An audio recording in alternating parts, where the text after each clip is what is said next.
வணக்கம், நான் doctor Sabarigirija, Siddha doctor and founder of Arokya packs and foods. இன்னைக்கு நம்ம வீடியோவில் சக்கரவள்ளி கிழங்கு வச்சு தான் ஒரு டேஸ்டியான அல்வா செய்ய போகிறோம். சக்கரவள்ளி கிழங்கு அல்வா செய்கிறதுக்கு ஃபஸ்ட்டு 3 சக்கரவள்ளி கிழங்கு எடுத்துக்கலாம். அந்த சக்கரவள்ளி கிழங்கு மூழ்கிற அளவுக்கு தண்ணி ஊற்றி வேக வச்சு எடுத்துடலாம். சூடு ஆறின பிறகு தோலை உரிச்சிட்டு சின்ன சின்னதாக இந்த மாதிரி கட் பண்ணி எடுத்துக்கோங்க. அதை மிக்சியில் போட்டு 1/4 கப்பு பால் ஊற்றி நைஸாக அரைச்சி எடுத்துக்கோங்க. ஒரு பாத்திரத்தில் 100 கிராம் வெல்லம் எடுத்துட்டு அதில் 1/2 கப்பு வாட்டரை ஆட் பண்ணி கொதிக்க வச்சு கரைச்சி எடுத்துடலாம். நெக்ஸ்ட்டு ஒரு பேனில் ஒரு 2 டேபிள் ஸ்பூன் கீ ஆட் பண்ணிவிட்டு முந்திரி பருப்பை போட்டு கோல்டன் ப்ரௌனாக ஃப்ரை பண்ணி எடுத்து வச்சுக்கோங்க. முந்திரி பருப்பு ஃப்ரை பண்ண பேன்லேயே அரைச்சி வச்சிருக்கிற சக்கரவள்ளி கிழங்க சேர்த்து மிக்ஸ் பண்ணிக்கலாம்.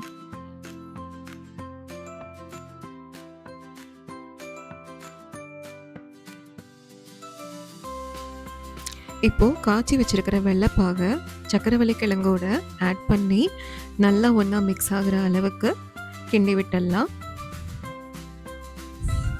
வெல்லமும் சக்கரவள்ளி கிழங்கும் நல்லா ஒன்றா மிக்ஸ் ஆன பிறகு 1 பிஞ்ச் ஏலக்காயும் சால்ட்டும் ஆட் பண்ணிவிட்டு 1 ஸ்பூன் கீ ஆட் பண்ணிடலாம்.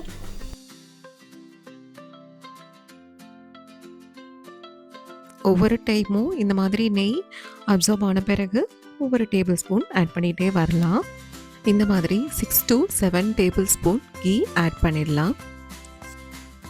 சக்கரவள்ளி கிழங்குல கார்போஹைட்ரேட்ஸ் ரிச்சாக இருக்கிறனால இன்ஸ்டண்ட்டாக எனர்ஜி கொடுக்கும்.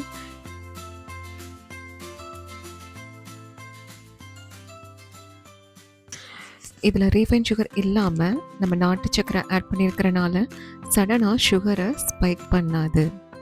டைஜஷனுக்கும் ஹெல்ப் பண்ணக்கூடியது.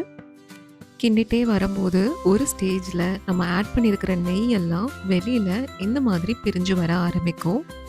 அதே மாதிரி அல்வாவும் ஒட்டாமல் இருக்க ஆரம்பிக்கும். அந்த மாதிரி கன்சிஸ்டன்சி வந்த பிறகு ஏற்கனவே ஃப்ரை பண்ணியிருக்கிற முந்திரி பருப்பை அல்வாவில் ஆட் பண்ணி கிண்டிக்கோங்க. சக்கரவள்ளி கிழங்கு சாப்பிடாத குழந்தைங்களுக்கு இந்த மாதிரி அல்வாவாக செஞ்சு கொடுத்தீங்கன்னா ரொம்பவே ஹெல்த்தியாக இருக்கும். சக்கரவள்ளி கிழங்குல நார்ச்சத்து அதிகமாக இருக்கிறனால மலச்சிக்கலே இல்லாமல் சரி பண்ணக்கூடியது. வாயில் போட்டதும் கரையக்கூடிய ஹெல்த்தியான சக்கரவள்ளி கிழங்கு அல்வா ரெடி.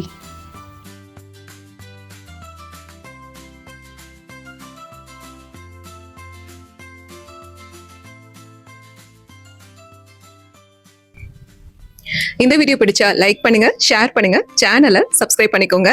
இந்த ரெசிபி ட்ரை பண்ணி பார்த்துட்டு எப்படி இருக்குன்னு கமெண்ட்ல சொல்லுங்க. நெக்ஸ்ட் இன்னொரு ஹெல்த்தி ரெசிபி வீடியோல மீட் பண்ணலாம். தேங்க்யூ.